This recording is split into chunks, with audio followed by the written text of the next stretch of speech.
Guys, in a perfect world, pun intended, I wanted to dig into this deck a little while ago, but things just didn't quite turn out that way. What's going on, guys? Pegasus from the Wiseguys. Appreciate you guys for tuning in.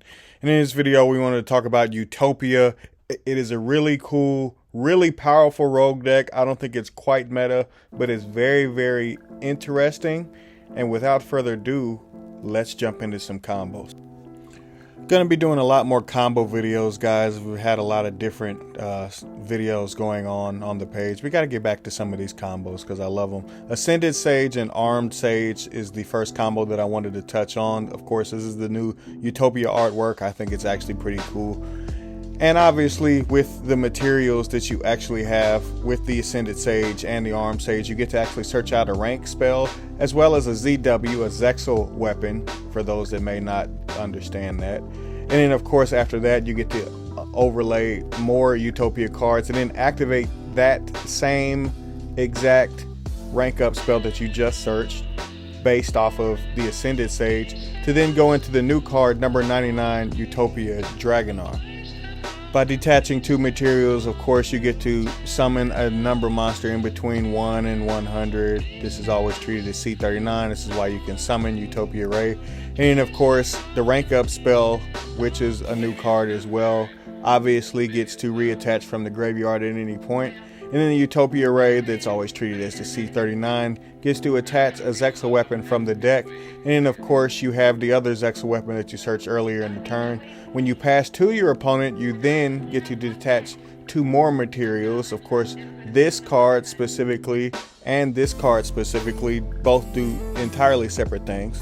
One stopping monster effects and one stopping targeting. And then obviously being able to, on your opponent's turn, drop the Hope Harbinger as well as the Dragonar being next to that, meaning basically your opponent can't really attack over anything because this card is specifically going to stop your opponent on their turn from attacking over something. Not that that's anything to really get over as far as battle protection. It's not 2004 Yu-Gi-Oh, but it still is a bit of a problem if your opponent can't quite handle it, because they would have to summon two monsters to be able to get over that, and one of the monsters would have to be higher than Hope Harbinger, because Hope Harbinger, of course, absorbs spells as well as absorbs attack, preventing your opponent from being able to attack over anything that you have set up, which is a big problem if you have set up negates and monster effectors the way that you do. In the second combo, again revolving around both of the sages, but this time overlaying for Utopia double, and then of course doing the same thing that you just did. Because you have the blue and the red, you get to search both a rank up spell as well as a Zexal weapon. And then obviously with Utopia double, you get to double search for the double or nothing, and then overlay two more Utopias on top of that. And then from there you can get another material up under that by overlaying the extra one, the Utopia Ray that I did, and then go into the Dragonar. And then this time I wanted to showcase number 97, Jaglubion, which can help you to summon out something very, very insane, which is the Numeron Dragon that everybody already knows about, by summoning a number monster and then overlaying on top of that a card like Numeron Dragon. And number 100 is a very, very powerful card because it gains an awful lot of attack, and in this specific scenario it would actually equal up to about 21 ranks, which would be 21,000 attack. That's insane. So in this combo, guys, I wanted to show a bit of a way to play around Nibiru, and this is where I feel like the deck really caught my attention, because when a deck can do something like this that is a bit of a combo oriented deck, and it may struggle with some cards like Valor and Imperm, I think, in my personal opinion, and messing around and labbing with the deck. I never really share those videos, and there's a reason why I don't, because I don't feel like it's still giving you the proper information until I'm actually at a live locals or something like that. But as far as what I wanted to touch on, having this setup with these summons, having the red and the blue sage to be summon another monster on top of that, the Utopia Lightning, then on top of that, Utopia double, and then on top of that overlaying number 99, and then from there detaching, and then being able to summon out a card that is going to rock your opponent from being able to do anything. If they don't have an out and they can't attack over with 2 monsters up and over the monster that just got summoned on the field, and that is C65 King over Fiend, which says effect monsters your opponent controls cannot activate their effects. So it's like a little baby VFD with only 1600 attack. But number 99 says they cannot attack up and over that. And then, of course, if you have a way to get extra materials up under the number 99, you can then also protect it with a Hope Harbinger. And then you pretty much have a lock that would be not necessarily a hard lock they can't get out of, but a soft lock that is going to be very, very irritating for them to even be able to deal with. I wanted to talk about Astrotopia. Astrotopia being a card that also came out recently.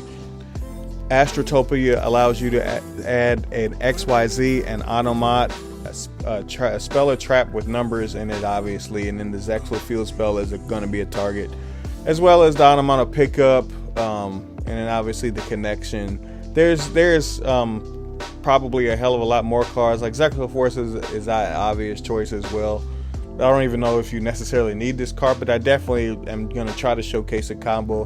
But I definitely have this card in the deck anyway for a specific reason, which I'll get to at a later juncture in the video. But as far as this combo, I picked a trap card to simply showcase that you can actually have a Dark Ruler out or anything out because it's an Omni Negate. Of course, you have to detach a few materials and discard some cards in some of these combos, but the combos are absolutely insane. And Astrotopia discarding a card, Talents is being the blank card in hand, obviously showcasing that.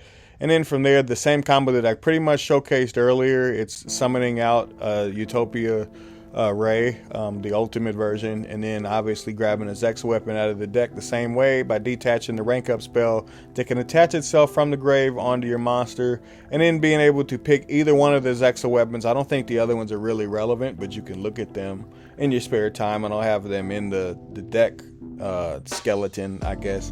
But as far as touching on that, I really feel like this is a decent board, and if you have enough materials to get both a Hope Harbinger and the counter trap, I just feel like all of these things on your opponent's side of the field, being able to interrupt with a flying imperm like effect, being able to stop a monster effect after that, being able to stop a spell effect, an Omni Negate, this is pretty decent for a rogue deck. And this is why I wanted to touch on this deck, because combos like this are pretty nuts. So for this last combo, I wanted to show off both of the Sages as well as the Astrotopia card, which allows you to grab either a number, a Zexal, and Exceed, or an Automat spell or trap card and then put it in your hand. This is a triple search, guys, because Utopia double searches, as well as the Ascended Sage and Armed Sage being up under the card, allows you to add a rank up spell as well as a Zexa weapon naturally through those natural effects. Obviously it gives the Exceed those effects as well, then overlay immediately into a Utopia. Obviously you can go into number 99, but here you want to go into regular Utopia and then overlay the Utopia Ray on top of that.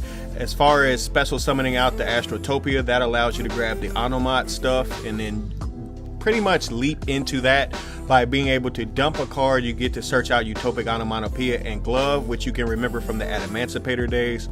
From there you go into a Utopic Sage, again the card that we've already kind of highlighted before, to be able to special summon out a Zexa weapon just for level 4 access to keep extending. This is how you can make generic rank 4s in your deck and then still be able to extend afterwards. So from here you would go into a Dweller, and then with the rank up spell you actually get to go into number 99 Utopic Dragonar, and then from there you get to overlay into the Zexal Leo Utopia Ray, pardon me.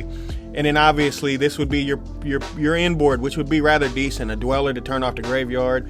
You can't necessarily attack over anything, and then the number 99 will protect you, and then Hope Harbinger will protect that. So all in all, a pretty decent board for a rogue deck. Now obviously guys, I showed kind of an example list here with the talents as well, but I also wanted to highlight a kind of full and well thought out deck list as far as all of the cards that I would want to play. And I feel like this is a deck that would probably have to play cross out, and not necessarily all of the cross out targets, just all of the ones that would pretty much matter. And I feel like these are all the ones that would matter, because obviously I already showed you the anti-nib combo. You can probably do that consistently, but if you feel that Nibiru would be that much of a big pain in the ass, you probably want to mess around with that as well. As far as the actual cards inside of the profile, I feel like you should max out on the Sages, but I could be wrong. I've seen some lists over in the OCG where they only play one of the red Sage, what I think is absolutely strange. And then some people are playing 3 to 4 of the Zexa weapons, and I don't want to play that many. So I feel like the 3 to 4 is pretty much the money spot. I kind of feel like 3 is correct, but if it's not, obviously I can be wrong and be corrected later on. This is just me trying to help people become aware of this deck. Obviously, as far as the Tornado Bringer, I feel like a lot of these cards can help you to make unbreakable monsters, whether you want to slap them on different ones to be able to ensure your effects, or you naturally just want to put them all on one card to make one card unbreakable. I wouldn't recommend that in Modern Yu-Gi-Oh! Because of stuff like Kaijus. But obviously, these boards are rather formidable in my opinion, and are definitely something that we have to take into account. I feel like the cross-out targets in the deck, being Imperm, Veiler, Ash, don't think you need Nibiru, but again, as I said before, you can just slip it right in there if you feel like it would be that big of a deal. But if you have the King over Fiend combo that I already showed, I really feel like it just doesn't matter if you have Nibiru, because you just can lock your opponent out of being able to use any monster effects while only summoning 4 times. There's not that many decks that can do that, rogue or meta.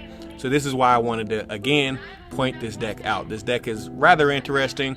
I feel like Anomot pickup can also maybe be at 3, but if you have Astrotopia, you don't need it to be, because Astrotopia is going to grab it anyway, and you're going to exceed all the time. So Astrotopia is always going to be a free exceed if you started off in any kind of decent fashion. As far as some of the other cards I wanted to touch on, I feel that Winder is a good card, the Time Thief cards. Some of the other Zexa weapons, I do feel like Dagusta Emerald is a solid rank 4 that you might want to have in this deck. Gallant Granite is another one that I could also recommend, because there are some rocks in the deck. Obviously, you saw Glove. And then going on down the line, Baguska, Crooked Cook are some of the usual suspects. Obviously, you got Draco Future. If you wanted to play F-Zero in this deck, you could.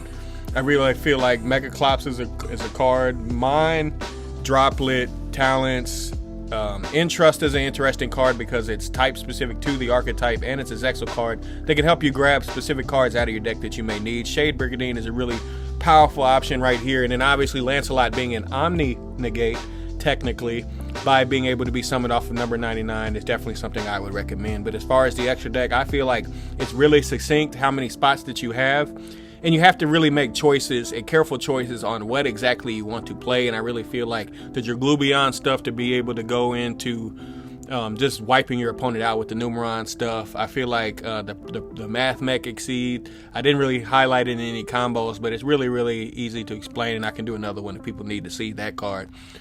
And that's pretty much it, guys. The rest of these are very interesting cards, but I just really feel like all of these Exceeds monsters are all in tandem. I really would want to play Sky Prison, the Exceed, not the main deck monster. But that's pretty much it, guys. I feel like this deck is really, really powerful rogue, and definitely an option that you want to consider. I appreciate you guys for tuning in. Let me know what you think about this deck down in the comments. Is it rogue? Can it possibly be meta one day? I know a lot of people love this deck, so that's why I wanted to cover it. I appreciate you for tuning in, and I'm out. Pegasus out. Ciao, Bella.